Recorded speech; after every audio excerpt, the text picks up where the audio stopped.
Good morning, guys. Today is Saturday the 20th, maybe. Oh. When you find good lighting, you gotta stop anywhere, so. Right, guys, so today's video is gonna be all about peak week.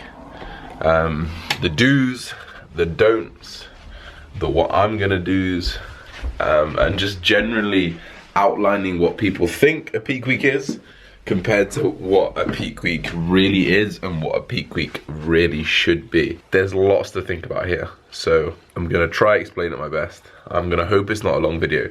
Guys, comment down below, how do people make these videos so short? Because to get the information that I want to give, along with a little bit of me, it's quite difficult. Let's get started with the video with the very, very first tip. I'm gonna jump straight in. I think I've got 4 or 5 tips I need to give.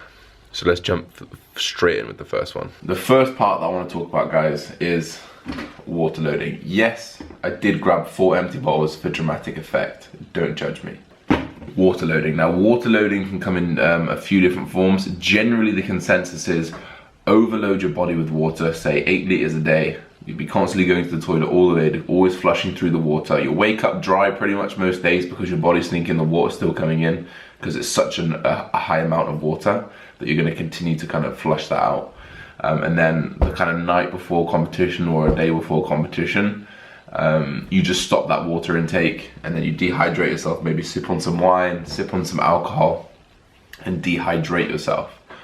Now, in all of these points, guys, we're talking for natural athletes. I'm a natural athlete, and this advice will be for natural athletes. I'm not sure how it works with people on steroids or anabolics or hormonal helping compounds. So the first thing that I want to say is that people cut their water far too early.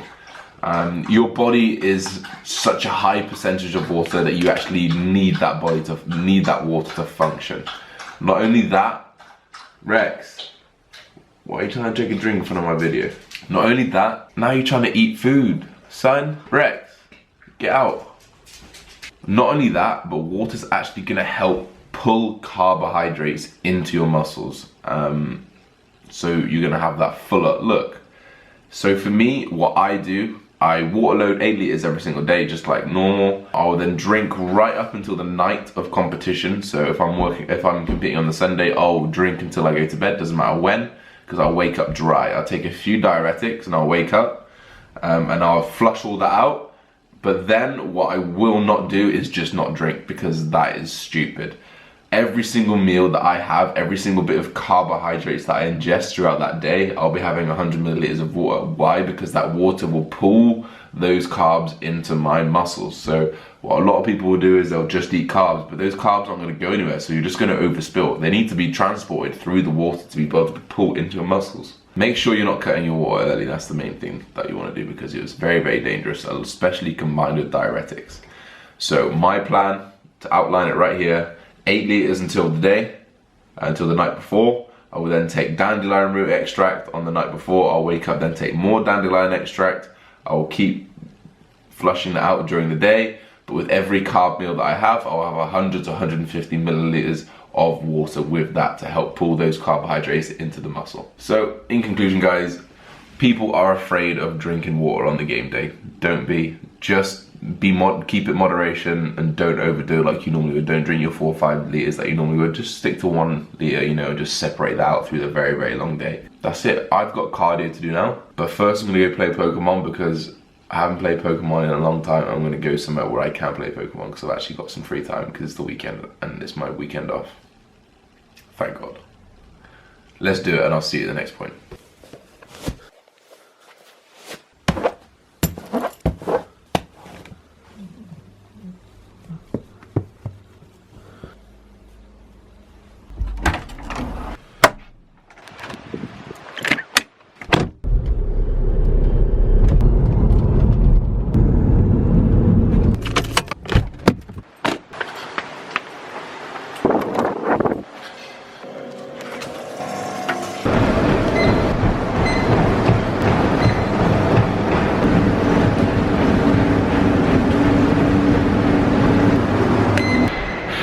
2 weeks out. That shit does not get easier. This is when you know you got friends and you leave your Pokemon device in the gym. Thank you, man, I appreciate it. Battery pack, Pokemon device. All right, guys, as you can see, I'm absolutely drenched. That's just sweat, don't you worry. Our training is another misconception. People say, oh, stop training legs 2 weeks out. People say, oh, you shouldn't be working out 2 days out. You shouldn't be doing all this kind of shit, blah, blah, blah. Here's what I'm gonna do. I'm gonna train legs until probably about 5 or 6 days out. Why? Because I want my legs to be fully recovered. If they're not fully recovered, they're sore, they've got DOMs, they're gonna be holding a little bit of water. Does it matter? Not really, because I don't get my legs out. But still, you can hold water elsewhere in your body because of other trauma in your body. So I'll be training my legs until about 6 days out, maybe 7 days out. In terms of training, I'm going to keep my training very, very similar. I'm almost going to reduce the volume a little bit. Why? Because I want my body to increase the uptake of carbohydrates that I'm taking. Right now, I'm eating my carbs throughout the day and I'm burning those carbs throughout the day. What I want to be doing in peak week is actually saving a few of those carbs, so I'm just filling out, and filling out gradually by the week. If you just go in there, do circuit training after circuit training after circuit training, try and deplete your carbs ready for the refeed, if I'm honest, I find that you can overspill easier because you're so depleted, your body just doesn't know what to do. So I find kind of depleting yourself to about 30%, 40%, and then just topping up a little bit as you go kind of helps a little bit more. Whereas if you go right down to 0% and then you just smash a load of carbs in, there's likely that you're gonna overspill because you can't get full enough, quick enough, because you're so depleted. So training will stay the same, slightly less volume. Probably my last session will be on the Friday, and then on the Saturday, I will probably just do a little bit of chest, a little bit of shoulders. Why? Because if you're stimulating your chest and shoulders, you're gonna be pushing blood, pushing water, and pushing carbs into those muscles. Why my chest and shoulders? Because when I'm depleted, when I'm dehydrated, when I'm on stage, these are the bits that really lack for me. My shoulders completely get sucked up. Whereas when I'm in a pump, and you guys have seen in the videos, I look jacked to shit, you know, but really I look sucked up when it comes to not being pumped and all that kind of stuff. If you can afford, if you're lean enough, you should really reduce your cardio a little bit, because it's gonna help hold that water. It's also gonna kind of decrease those carbs that you're trying to uptake. But if you're not lean enough, I would suggest keeping it in pretty much as regular, because at the end of the day, it's what you've been doing the entire prep, so there's no point changing too much. And that's the trend you're gonna find on this peak week vlog, guys, is that I'm not gonna change too much, because why change what is working already? You know, like I have a refeed on a Sunday, and by Wednesday I am full and tight as fuck. Tuesday I'm full and tight as fuck. Monday I'm probably a little bit overspilled. But generally, guys, there's no reason to change too much in peak week. It's not a fucking quick fix. It's not. I don't care what you say. I don't care where you come from. It is not a quick fix. People tell me they can lose 4 kilos of fat in peak week. No, you can't. The only thing that you're going to be losing is water and carbs. That is it. That's the only thing that's going to manipulate in 1 week. Maybe a 0.05% of body fat, but really it's not going to change that much. I will clear up the whole thing at the end, because I know it probably might be a bit staggered, but let's go. I'm going to probably try and find some more Pokemon.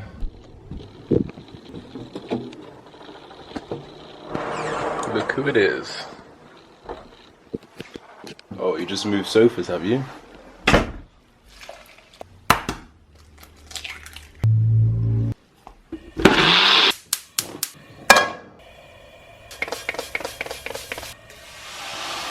Right, guys, I'm sat here with my pancakes. 50 grams of blackberries, 50 grams of blueberries. You guys know how I make these. If you don't know how I make these, add me on Snapchat and you will find out every single day. Snapchat's right here.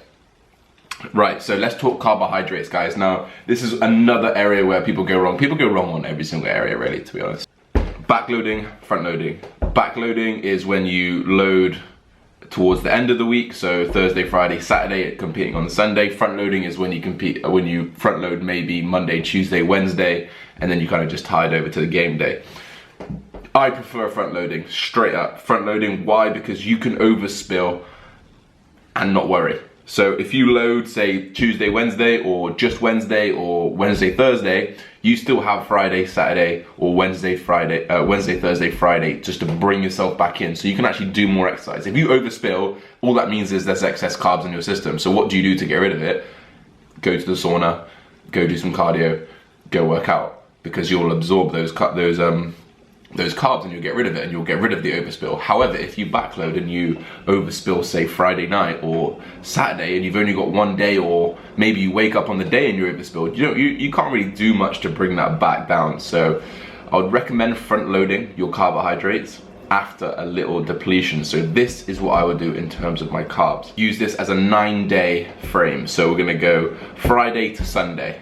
So Friday 1 week, all the way through Saturday, Sunday, all the way to Sunday, Sunday being game day. Friday, I'll have a normal day. Saturday, I would take my carbs down by about 50, again down by 50 Sunday, again down by 50 Monday.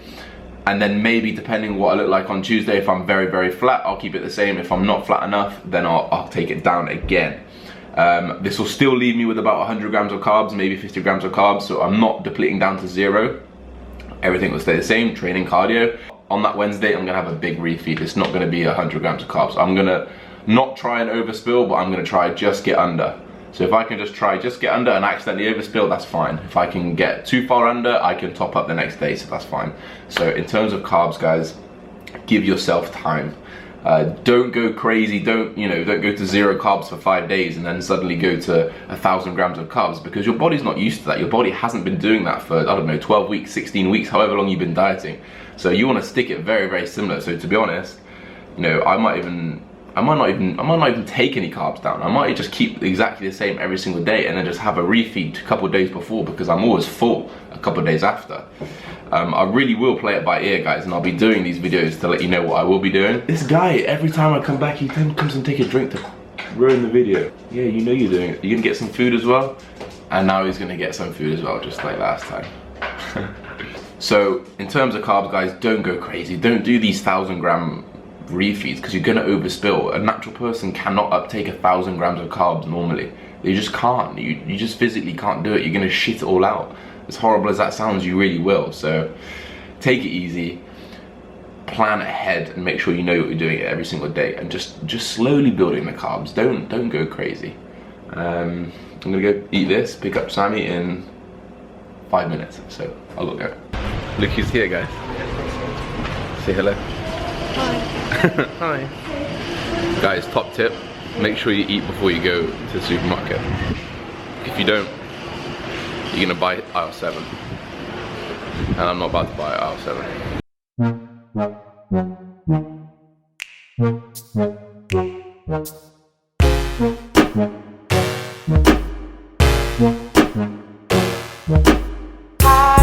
Is going backwards, but I will move the past. When you fall, I'm the one to catch you. Carry on. Next thing that I want to talk about is sodium, guys. So a lot of people think, okay, remove salt or add more salt in just to get a pump and dry out a little bit more. I'm going to keep it short and sweet. Don't do anything differently with your salt.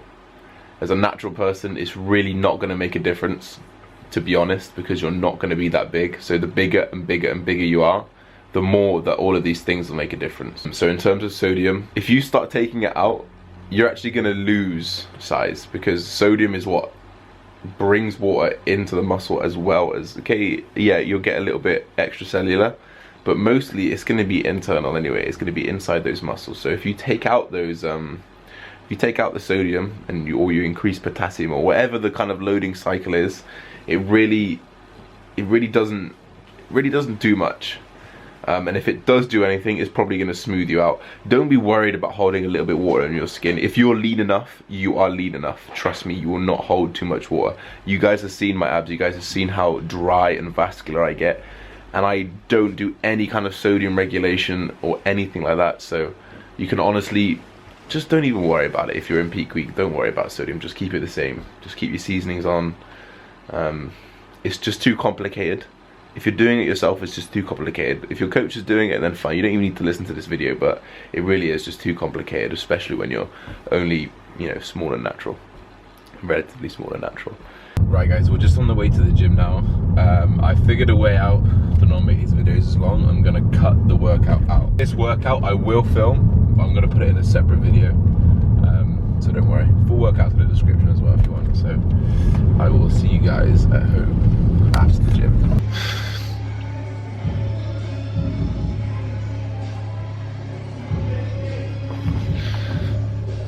Right guys, I've been editing this video as we go and I realize it's already quite long, so I'm gonna finish you off with my last tip, having just got back from the gym. Supplements. People talk about taking creatine out, glutamine, all this other stuff that might hold water weight. I'm gonna go straight into it. My suggestion is do not change anything. As soon as you start changing things from what you've been doing, you'll notice the trend here, do not change anything. As soon as you start changing things, that's when your body will actually change. So if you have those days and you work out, you think, oh yeah, I look good today. Why would you look good if you take out your creatine or your glutamine or this or that? What's the difference when you keep it in and you look good? There is no difference. So in terms of creatine, guys, it's really going to draw the water into your muscles. It's going to make you look fuller. On stage, you need to have creatine in your system. If you've been taking creatine the entire time and you've still been getting leaner, you don't hold water or anything like that, then there's no reason to drop it out, guys. If you suddenly take it out a week before, you're actually gonna get smaller. You'll have less water in your muscles. You'll find it harder to get rid of the water that you actually have. So my advice is just to keep your creatine in. Don't worry about it, because your body is used to it. It's found equilibrium, and I've been taking 5 grams every single day for 14 weeks now, so I'm 100% keeping it in. There's no reason for me to take it out, because I don't hold water now. Like, I wake up, I'm dry, I'm vascular. You guys have seen the pictures, you guys have seen the videos. So there's no reason for me to take that out and make that change if it's already working. You know, don't fix what isn't broken. So that's really gonna wrap up my peak week video, guys. 8 liters of water every single day. I will cut that the night before. I will then have diuretics in the morning. I will then sip water with every carb meal. Therefore, you need water to draw the carbs into the muscle. I will keep my creatine in because it keeps your muscles fuller for longer. I will have a mild carb load. I won't go crazy. I'm gonna make sure that I'm topped up nicely, and then I'm gonna come back down. I'm not gonna do 1,000 carb load or anything like that. It's just gonna be a moderate one, and I'm gonna be full, because I am normally full after a refeed anyway. For training, I'm just gonna slightly taper it off, just so my body can use the carbs that I'm normally eating more efficiently, instead of just burning through them straight away. I hope you guys enjoyed this video. Sorry, this is more just information, less of what I'm doing. I promise you in the next video there'll be more of what I'm doing. I've got a good back workout video that I've just filmed for you guys, so don't forget to like, comment, subscribe. I really appreciate the support, guys. Oh, we're nearly getting 50 likes on every video now, 500 views, 600 views, so drop a like, drop a subscribe if you're not subscribed already. Thank you, guys. See you in the next one. Peace.